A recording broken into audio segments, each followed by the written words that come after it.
کسی دریا کے کنارے ایک درخت پر ایک فاختہ رہتی تھی۔ ایک دن دوپہر کے وقت فاختہ نے دیکھا کہ ایک چیونٹی آہستہ آہستہ پانی کی طرف بڑھ رہی ہے۔ کنارے پر پہنچ کر چیونٹی نے پانی پینے کی کوشش کی، مگر پاؤں پھسلنے کی وجہ سے پانی میں گر پڑی اور اپنی جان بچانے کے لیے ہاتھ پاؤں مارنے لگی۔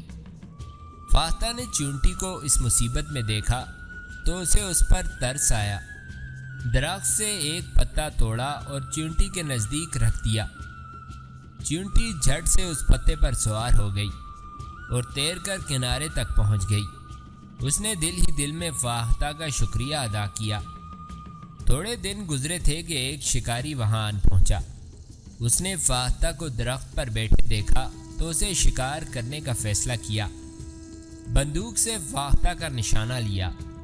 فاختہ بے خبر بیٹھی تھی، مگر چیونٹی نے شکاری کو دیکھ لیا۔ وہ تیزی سے شکاری کی طرف دوڑ پڑی اور اس زور سے شکاری کے پاؤں پر کاٹا کہ وہ درد سے بلبلا اٹھا۔ اتنے میں بندوق چل گئی، اس کا نشانہ خطا گیا، فاختہ اڑ گئی۔ اس طرح چیونٹی نے فاختہ کی جان بچا کر اس کے احسان کا بدلہ ادا کیا۔